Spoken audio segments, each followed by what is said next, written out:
aware of when all these, There's that. That family over to the next. Well, but, I mean, It's a different. talked about it. Oh, that's. Yeah. Should be in. Yeah, they'll do different ones, they have productions of all and I just. thought the that- characters, So I can just- lobby area. Yeah, I know, But but you're right. aware of that because they kind of, that's where you, that's what value is. Looks. I- They're not really, but, and they're, right? And a nice controlled environment with a lineup of 30. Yeah. Right? Yeah. The only ones for it, exactly. Talk about it later, talk to Sandy.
Welcome, everyone. March 5th regular meeting of the Louisville School Division Board of Trustees called to order. We'd like to begin with our land acknowledgement.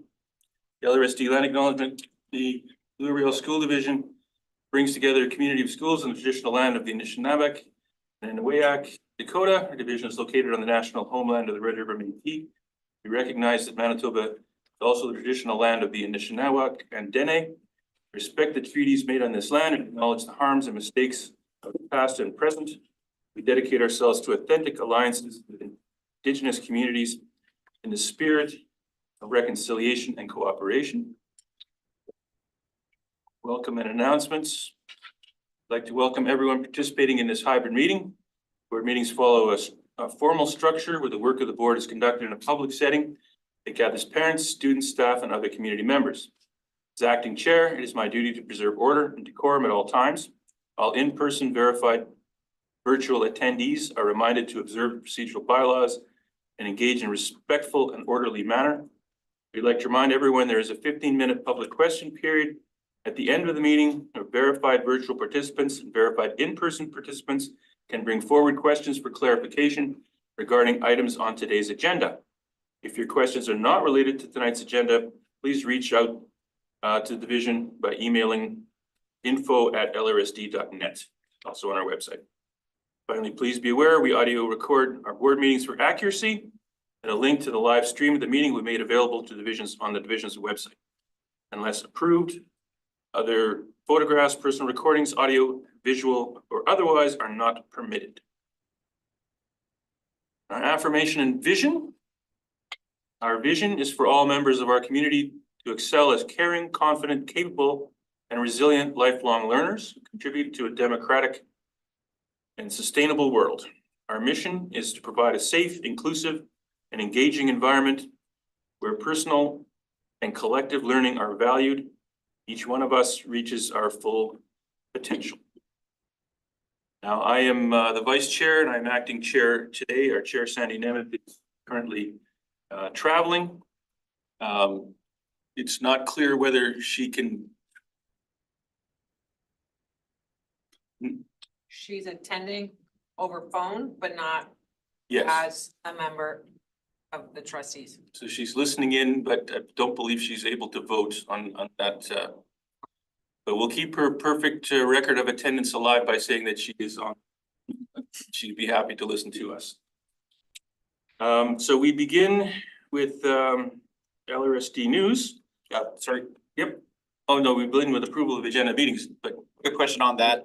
Just short, not critical, but short follow-up on my question from last week. Would it be possible to add to this agenda or to our next agenda a acknowledgement of the historic recognition of Louis Riel, oh, our yes. namesake as the first premier of Manitoba? I don't know. Yes, I recall you had mentioned that, and that is, we can certainly look into including that in our official greetings, and if you like, you can say it right now.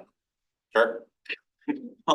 As trustee for Ward 3 of the Louis Riel School Division, I would like to acknowledge that Louis Riel, our namesake, has now been officially recognized as the first premier of Manitoba, which follows his official exoneration and pardoning for the unjust convictions for treason that he received at the hands of the federal government. And would add further to that, thank you to Premier Wab Kinew and the Manitoba government for this historic recognition. And to the extent I can say on behalf of the Louis Riel School Division, thank you. Very good, very good. And just as a historical note, our high school, Dakota Collegiate, about 60 years ago when it was being built, was originally to be called Louis Riel High School, but it was deemed at that time to be too controversial and ended up becoming Dakota Collegiate. And now the entire school division is named after Riel. We have a day, and he has now been acknowledged as the first premier. So You got the last laugh. in my lifetime, these changes have occurred. So that's certainly interesting. Then I did skip ahead to the approval of the agenda and minutes. The approval of the agenda for the regular board meeting, March 5th, 2024. That the February 20th agenda for the regular board meeting be approved. So I need a mover and a seconder for that. Trustee Garrier, Trustee Seminole. All in favor? If there's any questions, all in favor? I don't get a vote. Keep forgetting. Been approved by the look of it. Okay. And we have the approval of the minutes of the regular board meeting. We did not receive any edits and no changes are required. Therefore, the February 20th minutes will be accepted as distributed. Then we move on to LRSD news. And I've already been doing a lot of talking, but it's my turn again. So I will give the news for this meeting. This thing should be coming up beginning. There was at Victor Wyatt School, we had the Manitoba Opera Workshop. They came for the kids and it was a wonderful, entertaining and learning experience for the kids to see opera. We had a singer who came. And then after that, we had Mr. John and Little John, who's his grandson there on his knee. And the COVID mask was certainly very useful for a struggling ventriloquist. Worked out very well. He read a story for the kids in Ojibwe, and it was the opera Cat. And it was quite fascinating to watch the kids be engaged in a language that I don't think any of them understood, but he would explain along the way and show the pictures and with the story. And they were quite enthralled, and it was really something to experience that. It was a great event. The next event I wanted to talk about was Pink Shirt Day. Pink Shirt Day was last week, and again, this is something that it's been growing, and it's really taken off, and it's become a very important day on our calendar. And you see those wonderful shirts, of which I am wearing one today. They proved to be very popular. We posted them online, and we've had a lot of requests from people who aren't even connected to the schools who saw them online and said they wanted one of those shirts. And we could make a lot of money by selling them next year. And we also have pictures of some cookies that the students at Nelson McIntyre baked especially for Pink Shirt Day. So again, a wonderful event that grows more popular every year. And also this month has been, this is the conclusion now that the month is over. Last month was I Love to Read month. And we see our own trustee Nordheim there reading to the kids. And in one of the menus, we also had a number of other folks. There's Councillor Mays, some dignitaries, some members of the Manitoba Moose, some hockey players, and some radio personalities, and some other educational folks all came and read to the children. It's a tremendous program again that's growing in popularity every year, and we love to see it. So that's just some of the good news that I can bring. We also have good news from the senior leadership team, and I believe Superintendent Cormack will now give us some news. Thank you. So an exciting partnership has formed between École Varennes and Lavallee School, and two schools that share a community. And so École Varennes invited the entire population of Lavallee School over to their school for Festival de Voyageurs activities. And Jamie, are you able to bring up the pictures and video? And in return, there was a surprise delivery of pancakes for the population at École Varennes from Lavallee students. And so the pictures that you're about to see. Oh, you didn't see it. I saw it on my screen. It was very lovely. Capture those happy faces and lots of pancakes. There we go. Play it again.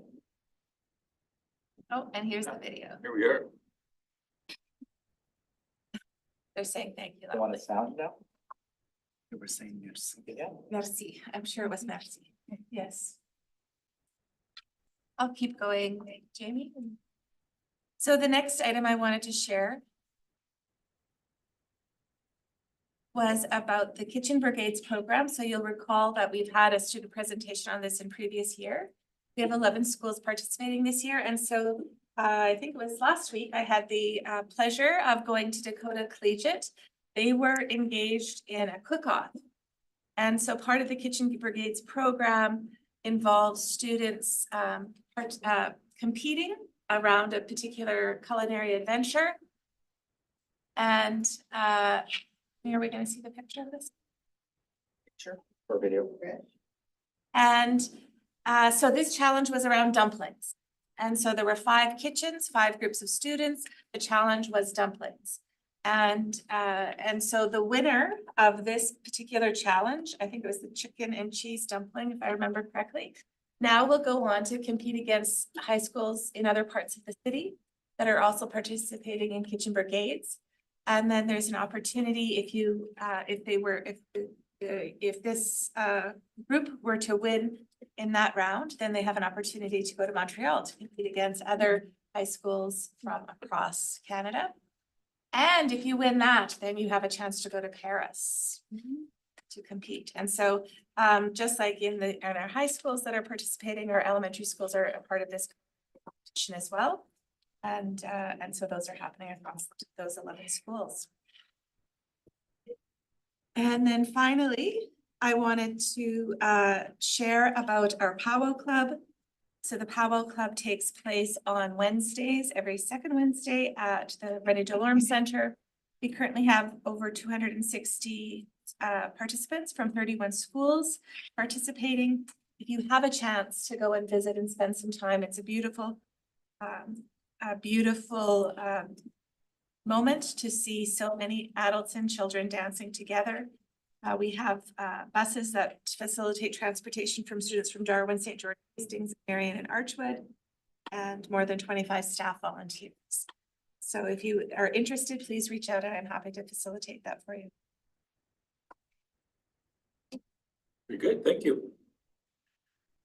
Then we move to committee reports. We have on our agenda a committee report from the Real Elevate Endowment Fund, but I believe we're going to be deferring that to the next meeting. We have some more information to gather before we bring that to the board. That will be deferred. We move then to finance and audit. We had our draft budget public presentation on February 27th. And the draft budget will be finalized and approved on March the 12th at a special board meeting that's going to take place at 5:30. We're still having discussions on it. Secretary Treasurer Nikki will now give us a synopsis of some of the feedback that we have received. Yes, so thank you very much. During and after the budget presentation, we invited the public to contact us through our website to provide their feedback on the options that were provided to the public. Option 1 being a 6.5% tax increase or for an extra 1%, the inclusion of full day kindergarten. And so we received a total of 47 responses formally through our contact website. And of those 47, we had 24, a little over 50% fully support full day kindergarten or fully support full day kindergarten and the tax increase. On the other side, we had 15 that opposed the tax increase, 6 that opposed full day kindergarten, and 2 just general comments, not budget related. So I just wanted to give the public an update of what we subsequent formally for the subsequent to budget. The comments or questions on what we've heard? Very Nikki. Thank you. I think we've all been receiving, of course, emails and calls regarding our information that we put out, and we encourage that. And we will not be voting until next Tuesday to finalize this draft budget, and we again encourage anyone to contact us through the website or to contact any of the trustees individually with any questions pro or anti that you may have. We'd be happy to respond, and we take all of the comments and inquiries, we take it to heart, and we appreciate. So thank you for that. And one of the key elements of our draft proposed budget involves full-day kindergarten and expanding full-day kindergarten from our pilot project in some of our schools to all of our available schools. And we felt it was important that our superintendent, Michalek, and the SLT give us some more evidence-based information in support of our decision. And we can have a conversation around the board table based on that information. So take it away, Superintendent. Thank you, Chair Sigurdsson. I am going to invite Assistant Superintendent Jeff Anderson.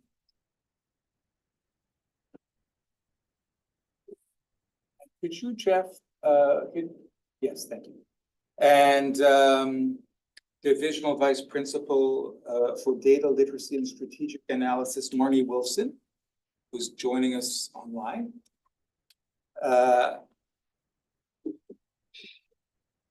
Present alongside with me why full-day kindergarten. And so this isn't the first presentation the board has received from its senior leadership team over the last 8 years. And it won't be the last. This is is going to provide the trustees with a synthesis of a lot of the research we've shared in the past, and highlight for you ongoing research that we will continue to do action-based research in LRSD. I'm also going to invite Assistant Superintendent Anderson and Divisional Vice Principal Wilson to invite their colleagues, the assistant superintendents in the room, to also share their thoughts throughout the presentation. So I'm going to start with an excerpt from one of the many sources in the presentation.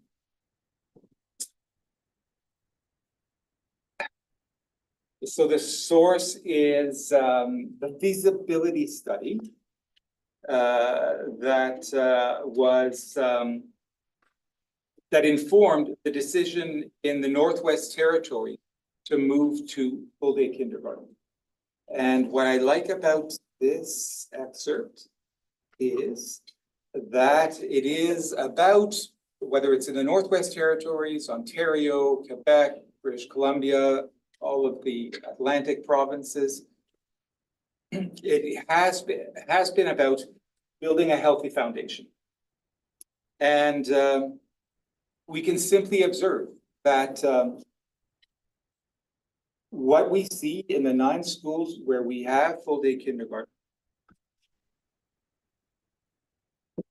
implores us to see that for all students, that healthy foundation we've built over 8 years in 9 schools. We've gone about it carefully, judiciously, learning step by step.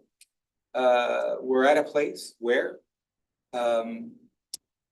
we really should see this healthy foundation for all children, as is the case across the globe. So what we observe across the world is what we're proposing is the norm.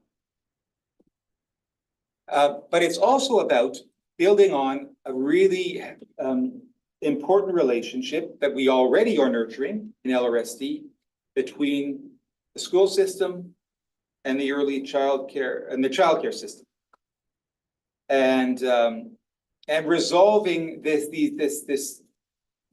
division between the word education and the word care, and seeing that both those words intersect. And so the presentation is going to touch on all of this in the following ways.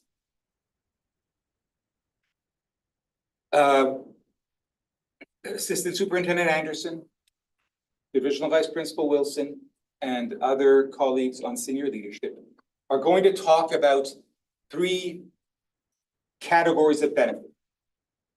The first category is going to touch on, or one of the categories is going to touch on supporting families in caring for their children. How universal systems like healthcare, like public schools, are designed because we need to start from a premise that we're serving everyone equally. And when we do that, those times when we need to further support those who find themselves in a vulnerable situation, and we can all find ourselves in vulnerable situations in life, that those strategic supports are even more powerful because they're built upon a universal system. And so, like I said, we're at a place where students and families in every LRSD community can benefit from it. The other category of information we're going to share is about enhancing early learning, about how Full Day K is part of a broader strategy to enhance early literacy instruction, early numeracy instruction, teaching and learning in general, making our children better thinkers, and cognitive and language. And finally, another category that will be touched on by my colleagues is how Full Day K makes an incredible difference when we look at developing in our children self-regulation, pro-social behaviors, interpersonal communication, confidence, and independence as a learner. And so I'm going to pass it on to Assistant Superintendent Anderson, and I'll come back to you at the end of the presentation. Very good, thank you. So as was alluded to, full day kindergarten is not something new. It is in place around the world and has been studied very thoroughly.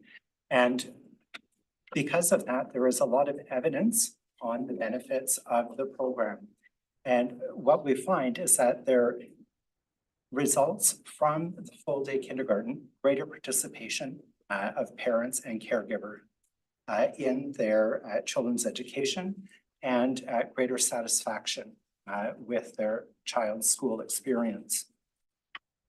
A very obvious benefit is lower childcare costs for families.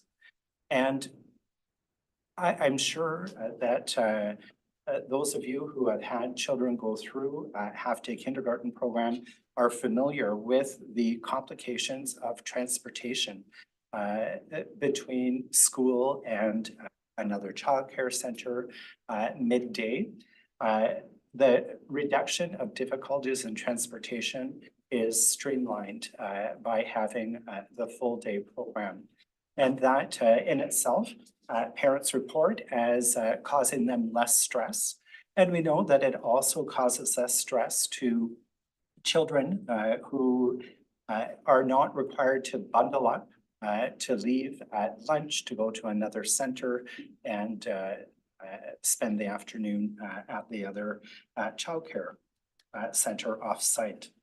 So parents have also expressed that the experience of their child in full day kindergarten has led them to feel more confident in their ability to be ready for school. Other evidence-based impacts are about the learning environment itself.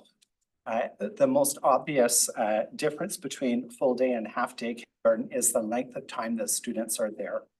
And because students are there for a greater length of time, topics can be explored in greater depth. the transitions don't have to happen as quickly. If students are engaged in a project, it can extend to the portion of time where they're really developing and entering flow, which is a key brain state for learning. We know that when we have the full day for students to be in school, there's less emphasis on large group instruction. A lot more focus on smaller groups, students engaging in centers and various activities in the classroom. There's more opportunity for one-on-one interactions with the teacher. And it's certainly a more flexible learning environment because there's more time to accommodate when will phys ed occur, when will music occur.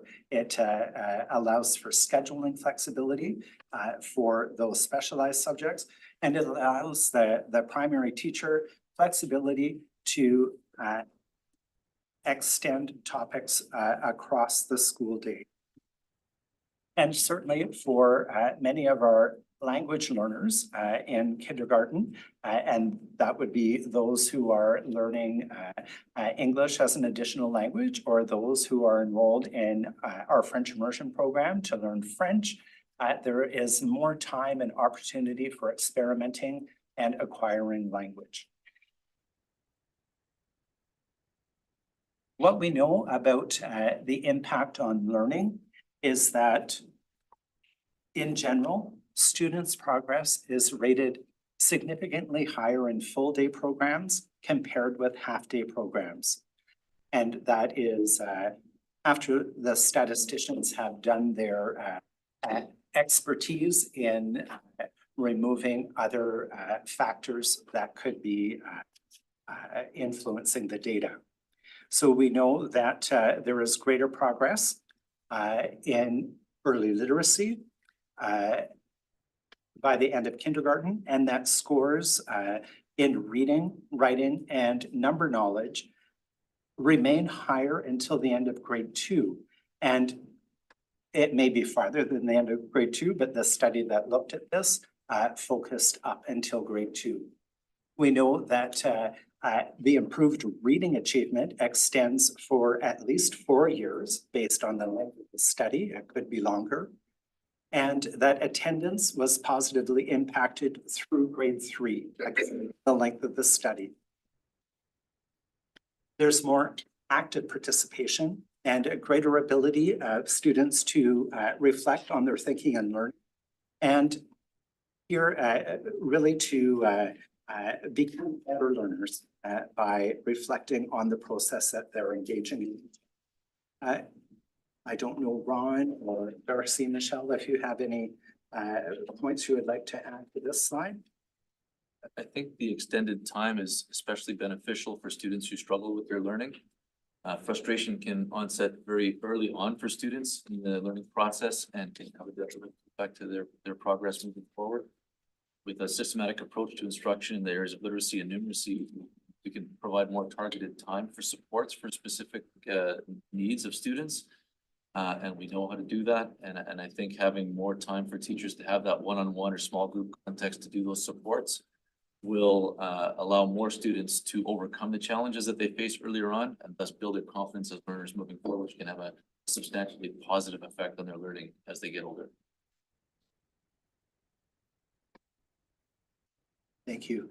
And in terms of evidence-based impacts on social emotional development, well, as was just alluded to, less frustration.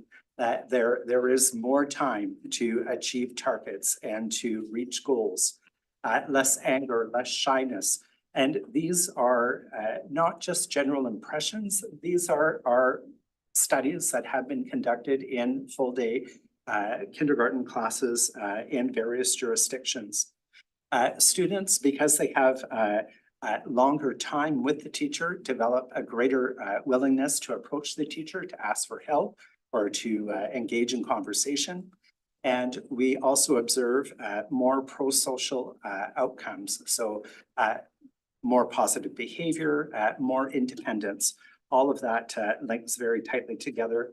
And the self-regulation piece, the ability to respond to life stresses and return to a calm state.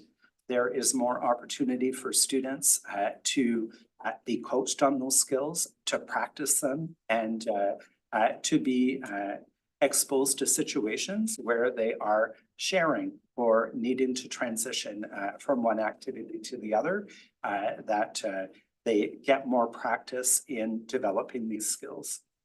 Again, Michelle or Darcy, anything to add here?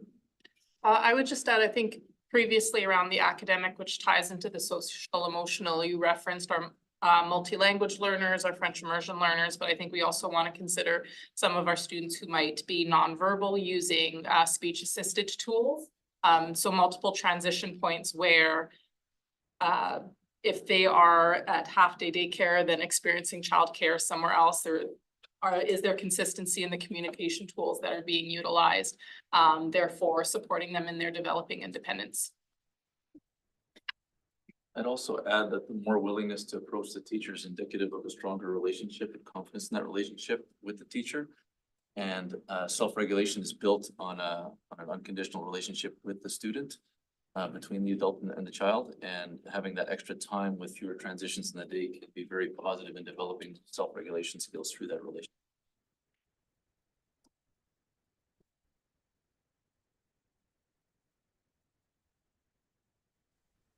Universal full-day kindergarten has benefits for all, and Marnie, please remind me if this is your slide, because the notes that I put are not appearing on my screen currently.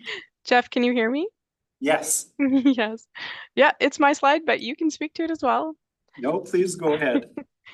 So we just wanted to stress that universal full-day kindergarten, of course, benefits all students, but especially, and some of these groups have already been mentioned, some of these realities have already been mentioned, but working families benefit from full-day kindergarten, low-income families, single-parent families especially, new immigrant families especially, multilingual learners especially, but children entering school with developmental delays and complex needs.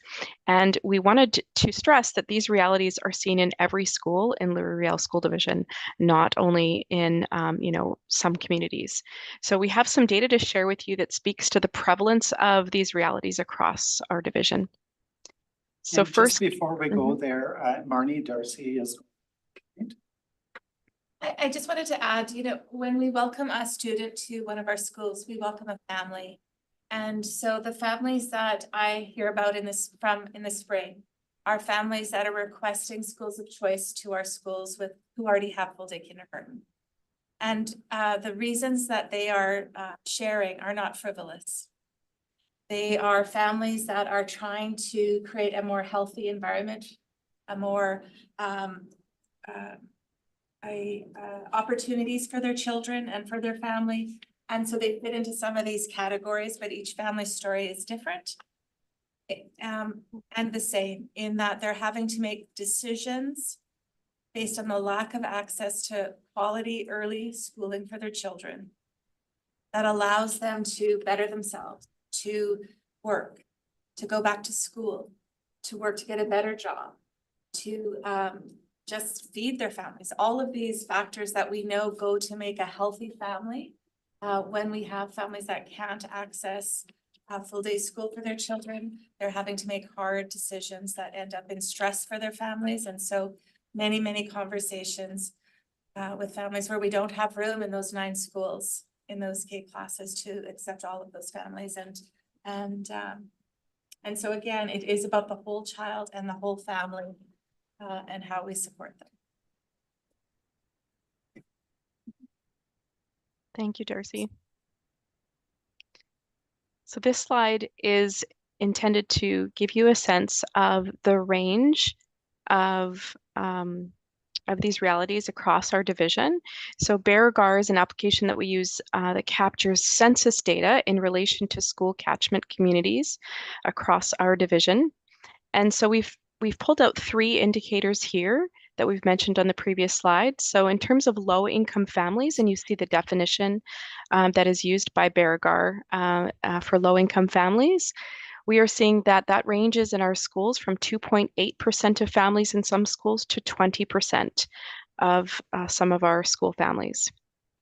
When we look at unemployment rate, the proportion of adults over the age of 15 that reside in a school's community that have declared themselves to be unemployed, as of the last census, we have 5.7% in some schools, but all the way up to 12.4% in other school communities. And lastly, single parent families. This ranges in our school division from 12.9% in one school at least to 42% in other schools. So we have a school in our community, in our school division, who has 42% of the families in that school have a single, the students come from a single parent family.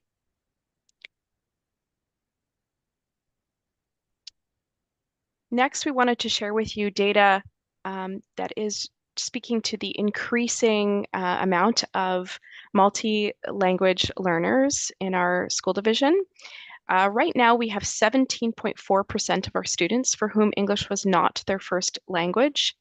And we've provided you with a trend here so that you see how that is growing over time, increasing over time. We've specifically noted in pink or purple here that we did have a decrease over 3 years in students for whom English was not their first language. But we, of course, note that this goes along very nicely with our COVID years when immigration was limited. And so that would explain our lower numbers in those years. But overall, if you ignore those years, we are seeing an upward trend in accepting students that have multiple languages under their belts, but for whom English is not their first language, and therefore could benefit from additional instruction time, especially in the early years. I'm not sure if anybody else wants to add to that.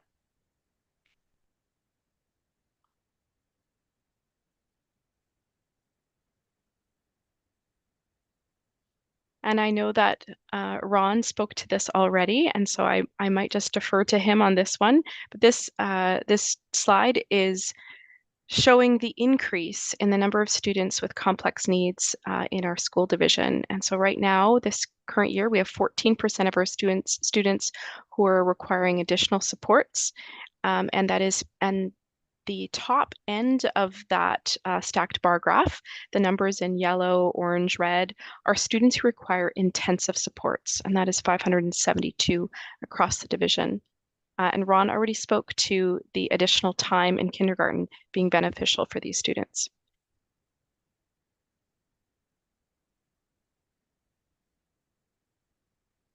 I think I'm turning this over to Jeff. Thank you. The school division participates every 2 years in a national assessment called the Early Development Instrument. And it is a standard questionnaire that is applied in kindergarten classrooms across Canada to help assess the degree of vulnerability of students that as they are entering the school system. And the graph that you see shown here in blue denotes the percentage of students who enter kindergarten with a vulnerability in at least one domain. And the domains include general cognition, communication, motor skills, and two others that are in the notes that are not appearing here currently. But it is a very comprehensive assessment of student skills. And we can see in orange, students who are vulnerable or display vulnerability in 2 or more domains. And if you look at the trend across the years, again, from 2012-13, 10 years ago approximately, to current, we can see that the number of students has increased considerably. This is the proportion of students who are entering kindergarten with increased needs, either in one or multiple domains.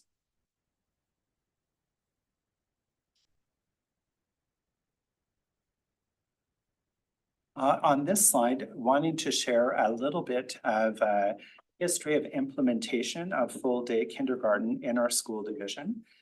So beginning in 2016-17, there were 4 schools, École Provencher, Lavallee School, St. George School, and Victor Rachel Wyatt School, who began implementing full-day kindergarten. And then beginning in 22-23, so there are a number of schools that are now in their 2nd year of implementation of full-day kindergarten, including Archwood School, École Varennes, Hastings, Marion School, and Victor Major School. Now, we're going to be showing you some comparisons of data to show you the difference between what learning achievement looks like in schools that have full-day K compared to those in half-day K. And we're showing you on the left-hand side of this slide how those comparisons are being made.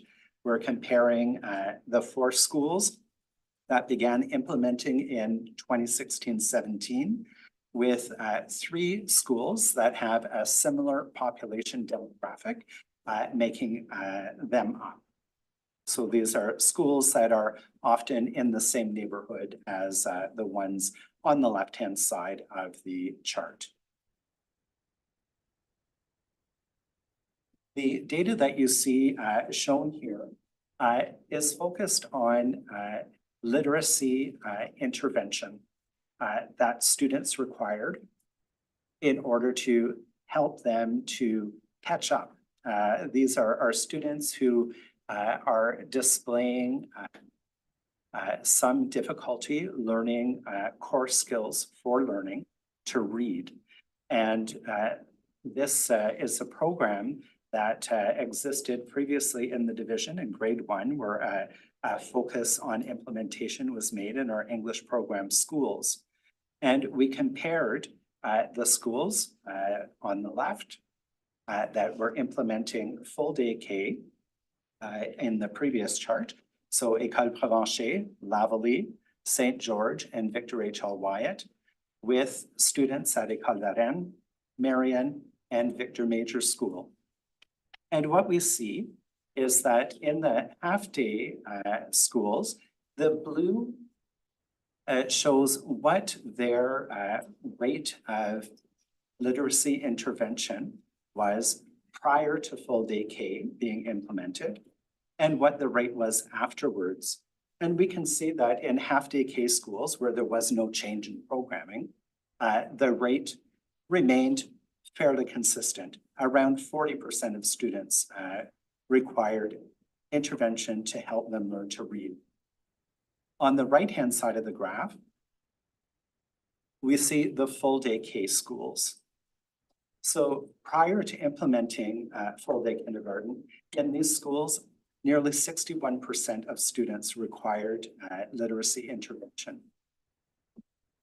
After full-day K was implemented in these schools, that number dropped dramatically to 46.5%. So this is evidence from your school division, students right here in Louis-Riel School Division who have benefited from the full-day kindergarten implementation at the first 4 schools. So wanting to share some very local data with you. And I'll pass it back to Marnie. Thanks, Jeff. So analyses like those share sort of show demonstrated benefits early on. So right at the end of kindergarten or in grade 1. And of course, our interest is to look a little bit beyond and see, are there some long-term effects?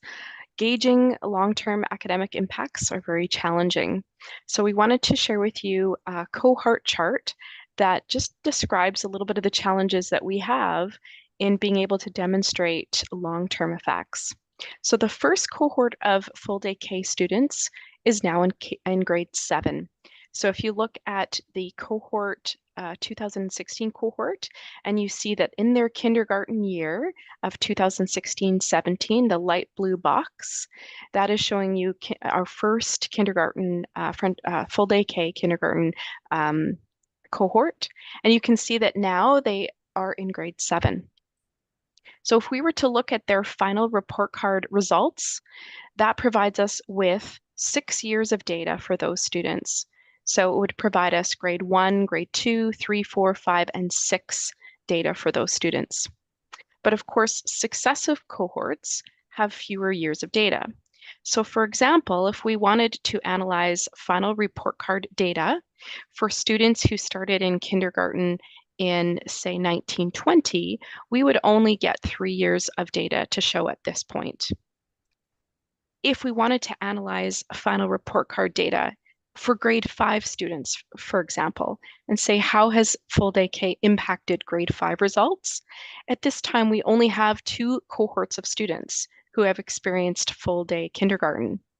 So one reason to limit our analysis to short-term effects at this time is that we have much smaller population sizes in higher grades. Another challenge that, of course, we've experienced along with almost all analyses we do these days is the impact of the pandemic.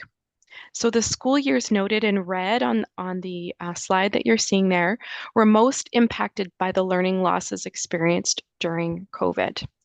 The impact of which we're seen most prominently in early years. We have done research or analyses to show that before, that early years students were impacted most during the pandemic, and schools in low SES or socioeconomic status catchment areas were also more highly impacted by the pandemic. And these are the very grade levels and schools that we are interested in analyzing when we're looking at full day kindergarten. So the pandemic, you can see right in the middle of our analysis, has given us a little kink in our data. So we've analyzed early learning data in 2 ways for you for tonight. The first is a snapshot view that compares grade level results across multiple cohorts. So let's take a look at this slide and just sort of try to wrap our minds around what it's telling us.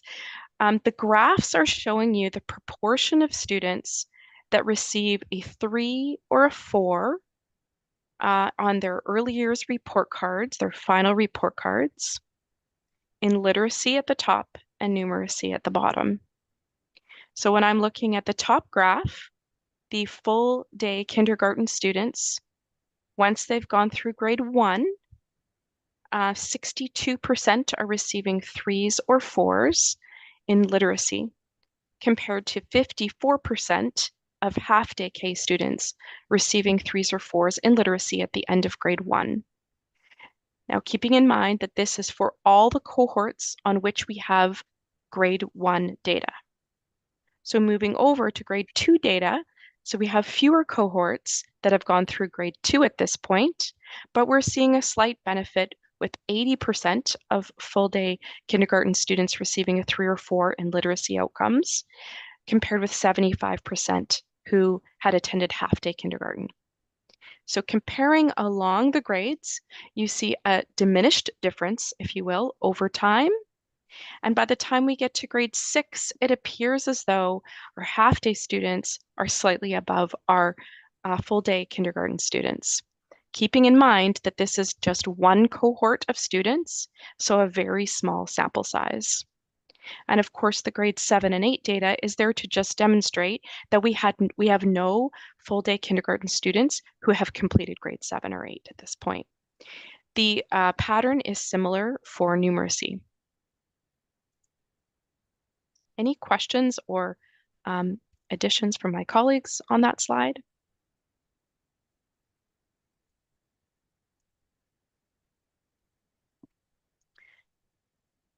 The other way that we've analyzed the data is not in snapshots comparing grade levels over time, but rather a cohort view. This view follows a cohort or group of students as they move across the grades. So in this slide, what we are looking at are graphs that display, again, the proportion of students receiving a 3 or a 4 in the final reporting period in all literacy and numeracy competencies combined on the provincial report card.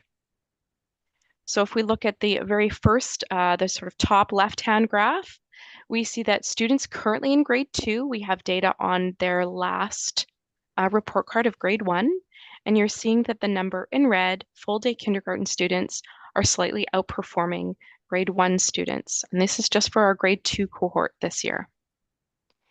So all of our graphs follow a specific cohort of students over time.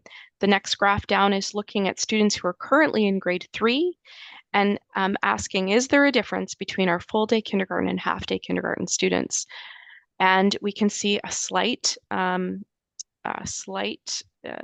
difference with full-day kindergarten students more likely to receive a 3 or 4. When we look at our cohort who is currently in grade 4, we see that there was a slight difference in grade 1. However, in grade 2 and 3, we saw no difference. But I will draw your attention to the purple, I guess, box, which denotes the school years that are impacted by COVID. So these are students for whom their kindergarten and grade 1 years were most impacted. If you go to students currently in grade 5, we saw that benefit in grade 1 in literacy and numeracy. We see it closing in grade 2 and 3 and 4. And again, these students were most impacted in their grade 1 and 2 years, and so forth.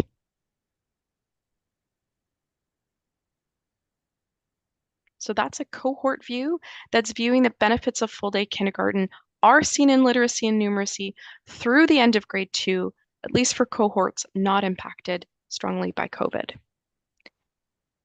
If we go to the next slide, I did feel it was important to show you the very positive impact, and I believe it was Michelle that spoke to this earlier, that the benefits are more pronounced for our students who are learning English as an additional language. So here you can see a little filter that was placed on our Power BI report that says, show me just the data for students for whom their first language was something other than English. And you see a more dramatic difference, especially in their early years, for those students in their literacy and numeracy competencies.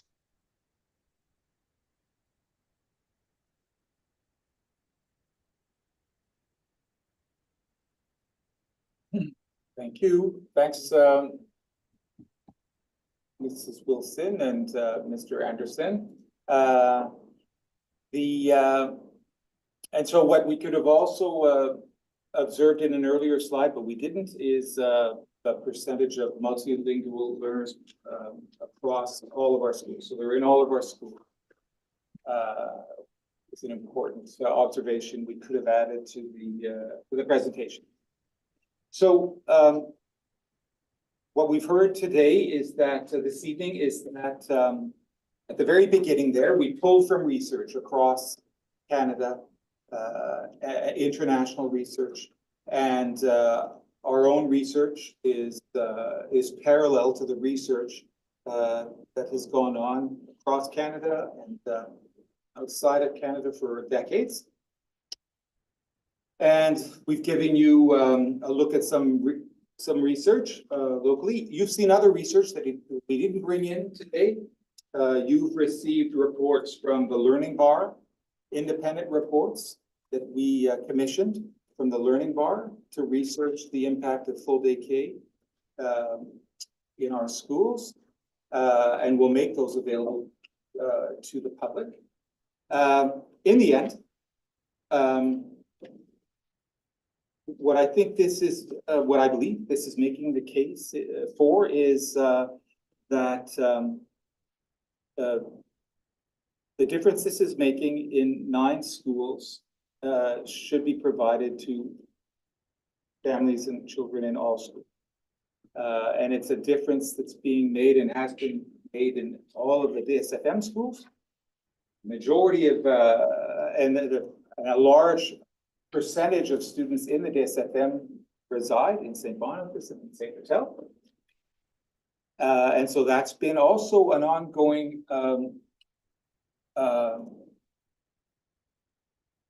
issue of fairness and inequity that's been brought to our attention year over year in schools in LRSD that we also don't, we don't emphasize, but it's a reality. And then it's also the reality in 7 other Canadian provinces, territory, and in countless countries around the world. When it comes to our children's social and emotional development, the impacts are very evident, they're very strong. And those impacts, those positive impacts, continue throughout their future and makes for a more confident learner. And even though the specific long-term academic benefits for full-day K aren't evident, aren't as clear as those other benefits, they are there and can't be dismissed. It shouldn't come as a surprise that the further away from that full-day kindergarten experience a child has at the age of 5, the further away one is from that experience, the more challenging it is to discern any kind of causal relation. And so that is just the reality of research in the area of social sciences, human behavior, whether it's medicine or education.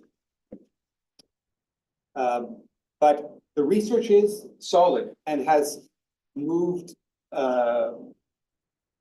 moved entire provinces and countries to this decision that the board is considering. And I'm sure it will, this conversation won't end with Louis Riel School Division, this journey won't end with division. And again, I'll just end by saying that it is also about, it will be about our relationship with childcare providers in LRSD. And as your multi-year strategic plan points out, a bigger vision, a broader vision that looks to address alongside, in partnership with childcare providers, the significant inequities and challenges of childcare in LRSD. That is our presentation. If you have any questions. Thank you very much, all of you. That's a lot of information for us. And very interesting. This is an issue that we have been grappling with for some time as a board and listening to our families. Would have any it's a lot of information to take in. Does anyone have any questions for our folks here about what we've heard today? Yes. I'm just interested in not seeing any graphs regarding the social emotional development, because I think that's pretty significant and impacts on the academics, but certainly probably has more lasting. So I'm interested in, do we have any of that information, and is that going to be available at some point? Take that. You are Marnie? Yeah, so like I mentioned, the learning bar. So we have all of that learning bar research that we'll make sure trustees can find in their board packages from past years. And we'll also make that available to our public. And we have been working on, I shared it with superintendents the other day. So we have been working on visualizing data about social emotional the quality of the social emotional experience for students through the Our School survey. Now, the Our School survey starts later in a student's development, but because we've worked hard at integrating that data into our data models, that data coming from the learning bar, we are going to see what we can do over time to map some of that information onto what we know about children who've gone through full-day kindergarten, And we're gonna just continue to research all of it. So I know that I've had conversations with the dean at Université de Saint-Boniface about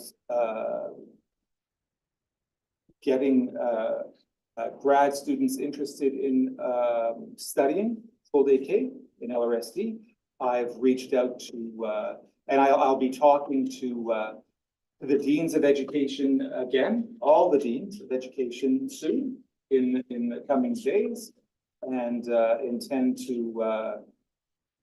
to put forward the possibility of research. I know that we're working with universities in Toronto and Calgary Carlton. and Carleton and Ontario, basically Ontario, connections to the Alberta government, Yes. where here again, we're going to call on our research partners to be a part of our ongoing research efforts as it relates to this important early years investment and its relationship to all these other important strategies. Anything else? Thank you again for all that information. We again moved into staffing. We have a personnel update, notice of retirement. Thank you, Marty. Yes, thank you. It's superintendent, are we doing this one or? We are onto staffing, yes. Yes. This is a notice of retirement. Oh, yeah. And so a colleague with whom I go back quite a long time ago, convinced him to get into school administration way back when. It was kind of like pulling teeth. But I'm so glad I pulled it off because he's been contributed a lot. Marc Poirier, principal at École Sage Creek School, has decided to retire effective June 30, 2020. Continuing the trend of the principals of my children retiring, they seem to be going one by one. He was principal, of course, of Mérine Gabory for some time. We will miss him.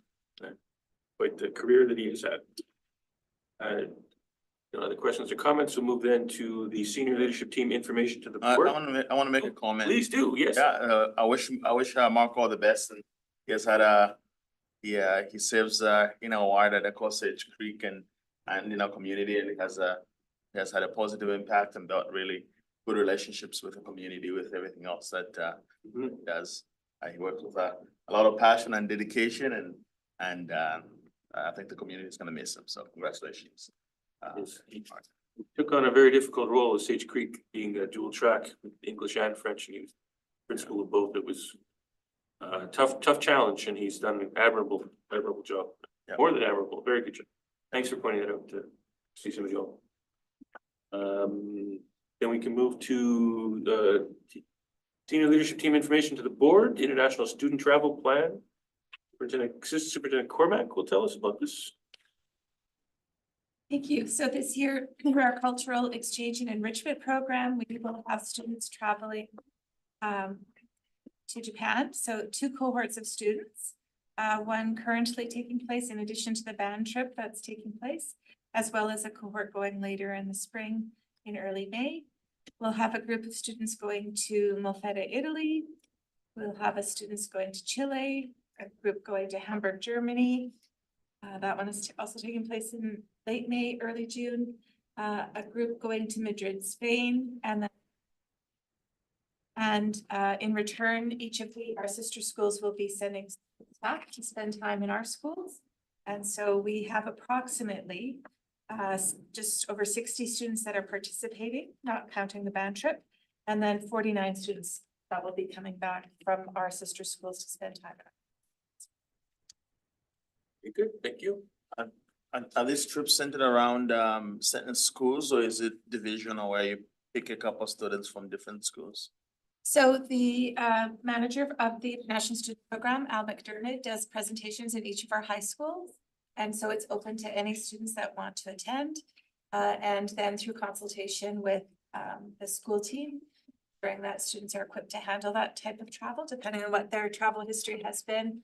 Then students are selected to go based on the number that our sister schools can accommodate. And then they have similar conversations in their schools, sending students to us. Thanks. Yes, Gary. I think it's a wonderful opportunity to really for getting this together, students to experience. Thank you. Terrific. All right, thank you very much. I move on then to the semi-annual accident report, student accident report. Secretary Treasurer Nikki will provide us some information on student accidents. Thank you very much. Yes, so this is a new report that we are, sorry, my screen went blank. A new report that we're presenting to the board. This will come twice a year, one for the period of September 1st to December 31st, and then from January 1st to August 31st, 31 days in August. And so just to give you a bit of background, what happens in our schools is that when an injury occurs on divisional property, whether that's actually on school grounds or whether it's going directly to or from schools or at school events, schools are required to complete an online report to our insurance provider, Hub Insurance, which documents incidents involving students, non-students, and on the occasion employees for liability insurance purposes. And so for the 3 months of September 1st, 2023 to December 31st, 2023, for these 3 months, we had a total of 247 reported incidents amongst all our schools. They are categorized in 3 areas, minor, moderate, and severe. And so what constitutes a minor injury, it's basically a result of an incident that involves a scratch, a bruise, a scrape, minor cuts, or minor sprains. Moderate injuries is an injury that results from a more serious cut, more severe sprains, and broken fingers, or one finger if you only break one finger. And then severe injuries constitute injuries to the eye, to the face, or to the back, as well as injuries to broken arms or legs. And so when you break out our 247 incidents amongst the 3 categories, we had 148 minor injuries reported, 74 moderate injuries, and 25 severe injuries that were reported by schools to our insurance provider. And so when schools provide this information to our insurance provider, the information that's provided, it's a form template, and they provide information about the person that was injured, date of birth, address, and contact information, the incident date and time, where the incident occurred, details of the incident, and classification, nature of the injury, type of injury, and placement. Was the injury treated? Was supervision present when the injury occurred? What action was taken? Number of school days missed? Was the parent notified? And any additional comments on the form? So that is a report that we'll be providing to the board, like I said, twice a year, once for the 3 months, September 1st to December 31st, and then July 1st to August 31st, which will come in, I believe, September or early October. Okay. Questions or comments? Yes, just. So thank you for this. Understand some questions I may have asked, may have partly led to this. I was wondering if there is any breakdown available of the nature of these accidents. As many know, particularly interested in those of the traffic variety. So there, so for this report, we did look through all the comments and notes, and of the 247 incidents, there were 2 reported incidents involving vehicles. Would they be under the minor, moderate, or severe category?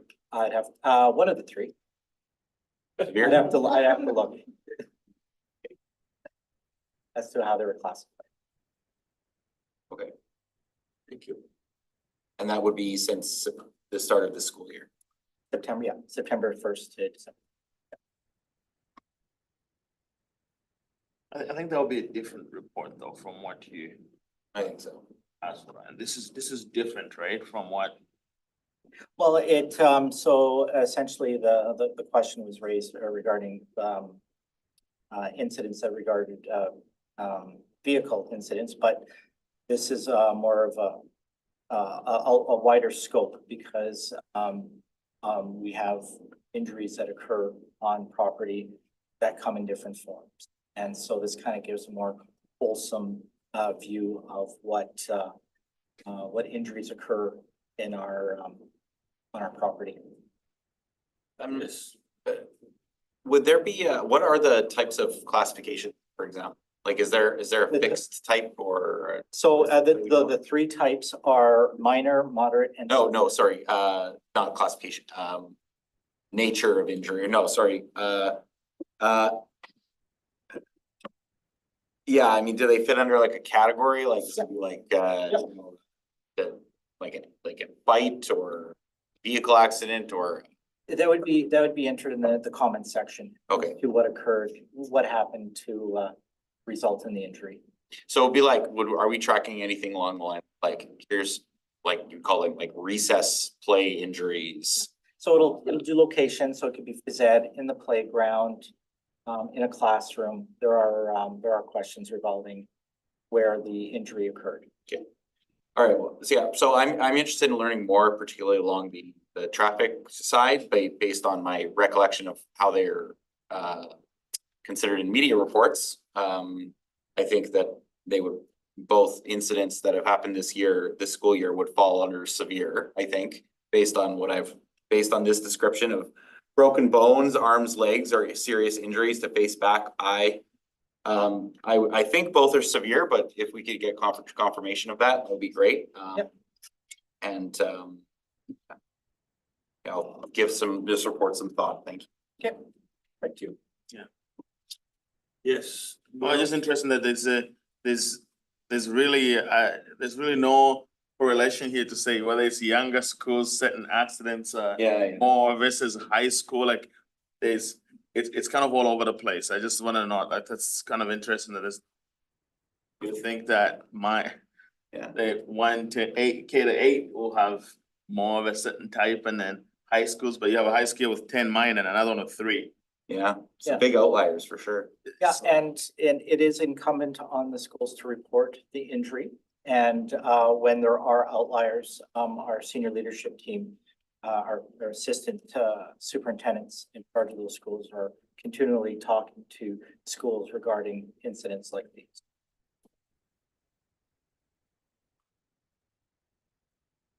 And just to be clear, this is information that we've always gathered and sent on, but this is now the process, the new process is to present this information to the board semi-annually so that we have Right. this. Yeah, we've always had this data. We've always had, this is not a new thing to track them.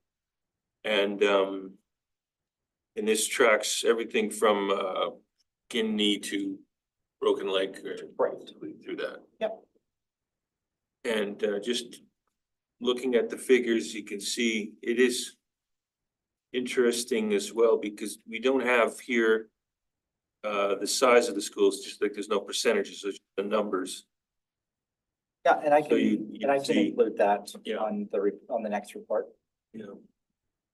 It'd be. Yeah, I'd be curious to see a breakdown with ages and that would be interesting. I don't know how, don't want the administration to spend a lot of time on it, but Yeah, no, we have that data. We have it right down to the student, the age, yeah, it's a comprehensive report, online reporting tool that schools enter Great. to our insurer. well, thanks for providing that. It's something for us to mull over and good information to have.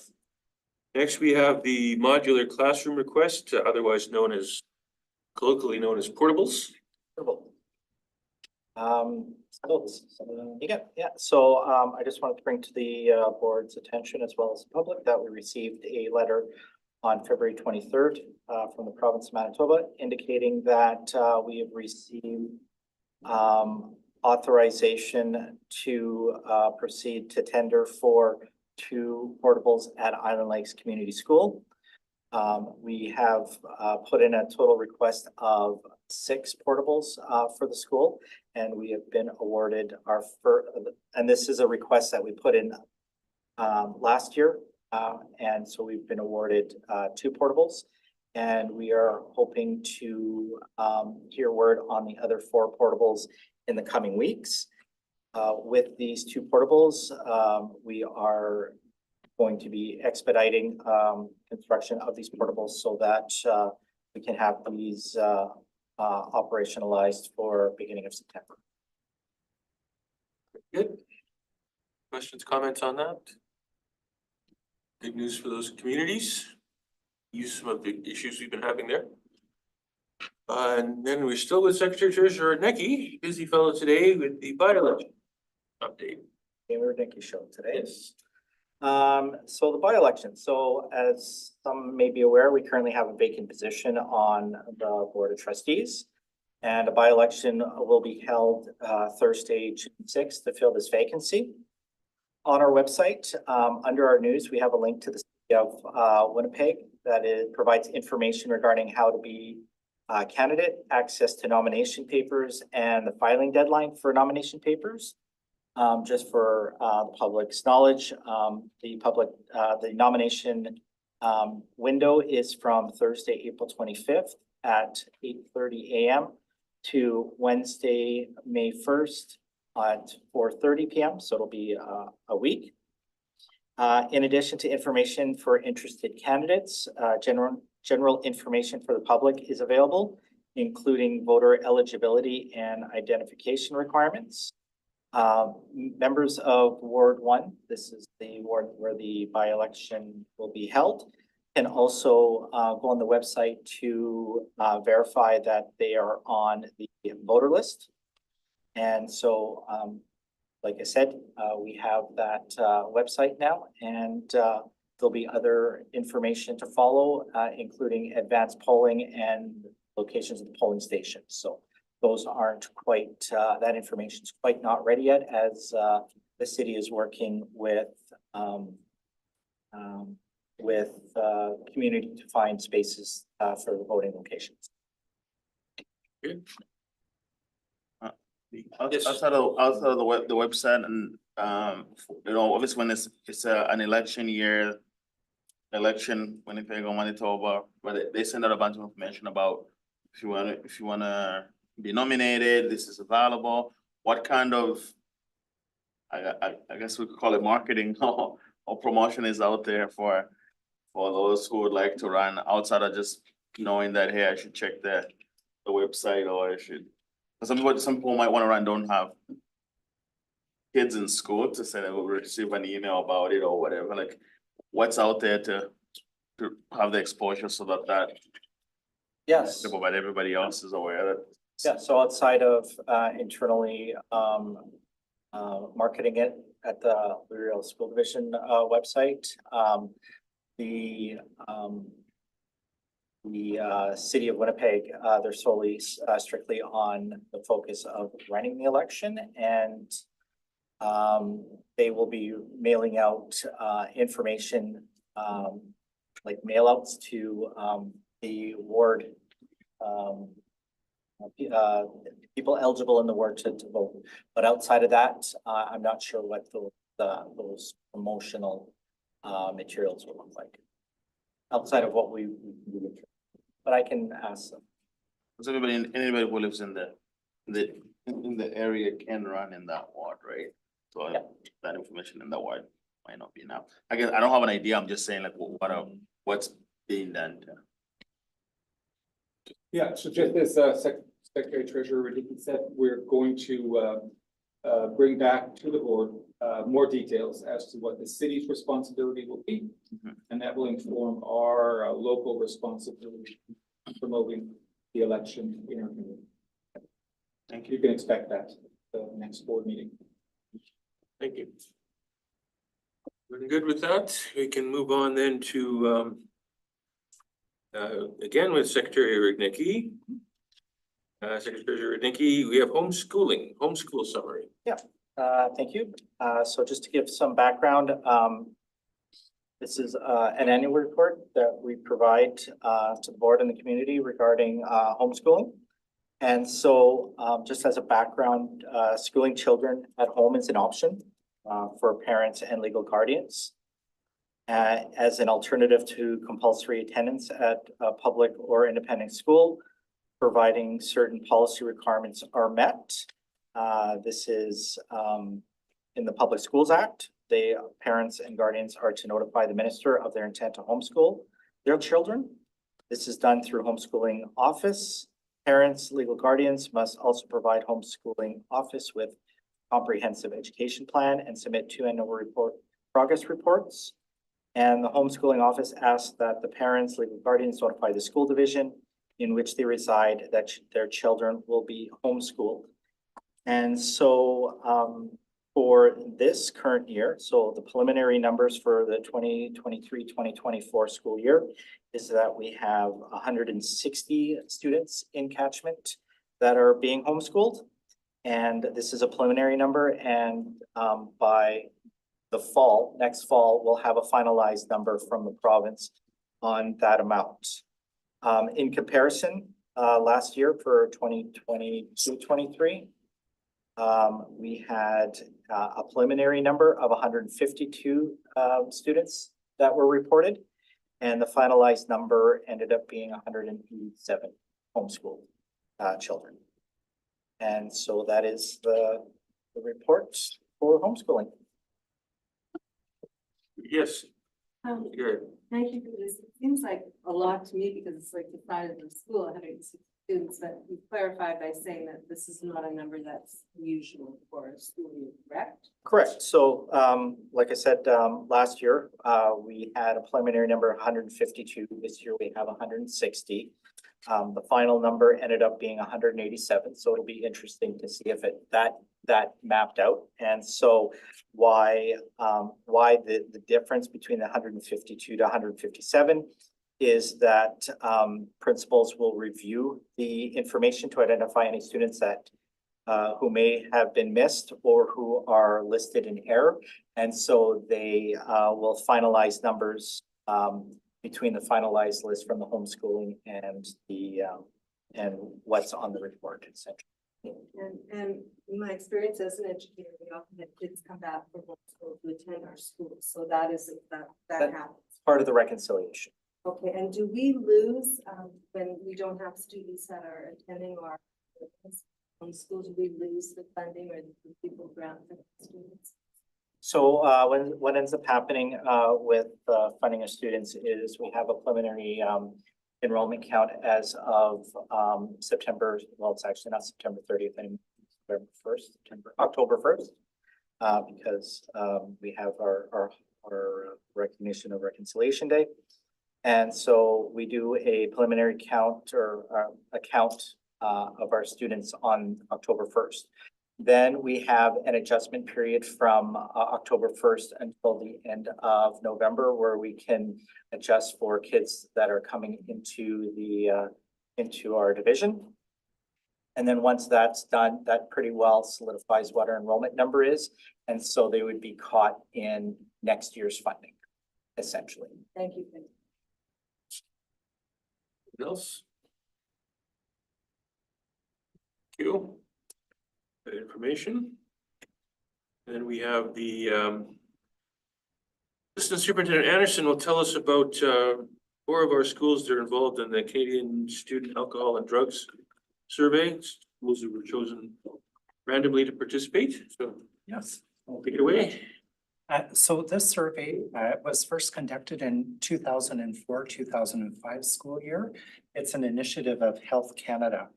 And you may have heard of it under a different name in the past. It's changed from being the Canadian Student Tobacco, Alcohol and Drugs Survey at one point and the Youth Smoking Survey at another point. So this survey provides critical information about health and health-related behaviors among Canada's youth. Essentially, the survey has questions about alcohol and drug use, as well as bullying and self-rated physical and mental health.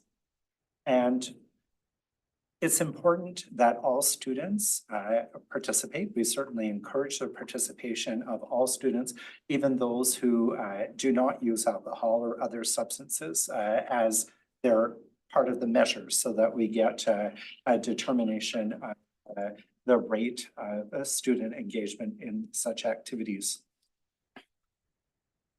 So the province of Manitoba endorses this study and provides Health Canada with a selection of randomly selected schools that have students in grades 7 to 12.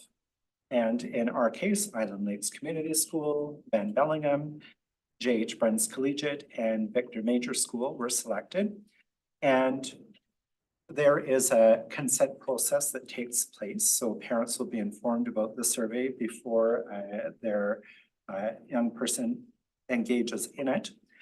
And the date of administration varies from school. Schools have some flexibilities within a window when to apply this. And it takes about 30 to 40 minutes, and it's done during class time under the supervision of the teacher. Schools are provided with all of the materials they need, and students can refuse to take part at any time. Even if their parents have consented, the student can say, no, I don't want to. We can start it and then not finish it. And the results, all of the responses that are submitted are confidential and not linked to the student.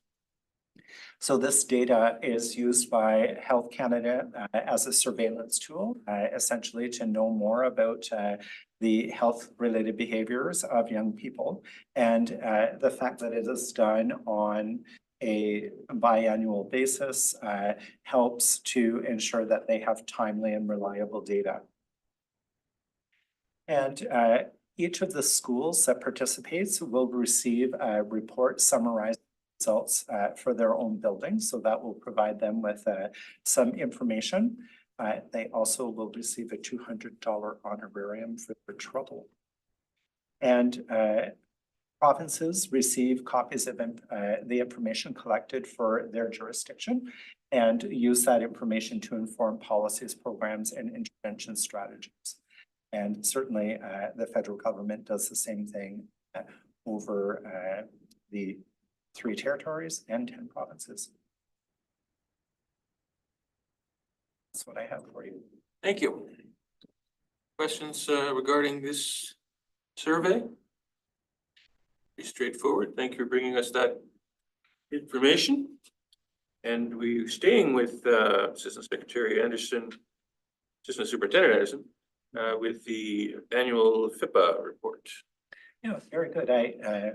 One of the files that I oversee is the Freedom of Information and Protection of Privacy Act. And we, each year in the Memorial School Division, receive a number of requests. Recently, the Ombudsman's office provided their annual report, and it's included for your information. I would draw your attention, Secretary Rudnicki, to the next document that is linked, the summary statistics. And if you could scroll down to page 14, no, page 11 of 14. And this is really small print, but I wanted to share with you the level of reporting that the province does. So each school division is required to submit to the Ombudsman a summary of the number of FIPA requests that they have received each year, how many they have completed, how quickly they completed, what the result of the request was, if it was granted in full, granted in part, or if there were certain exceptions that were applied to disclosure. And I draw your attention to this table just to show you that there are a number of school divisions that have received requests, not all 37, but a good number of them. And if you look, Louisville School Division is sort of in the mix among other urban divisions in receiving 14 requests. River East Transcona and Seven Oak had each received 11 during the reporting period. St. James had 12, Winnipeg had 18. And the big winner of that competition was Pembina Trails with 25 during the period. So my counterpart in Pembina Trails will have been busier than we. Thank you. That information, any questions or comments regarding the Freedom of Information requests? I think that's quite clear. Thank you for that information. We then move to correspondence. All of the correspondence that we receive goes onto our agenda and becomes part of our official record. And we have had no requests from trustees to highlight or bring forward any of the correspondence for discussion.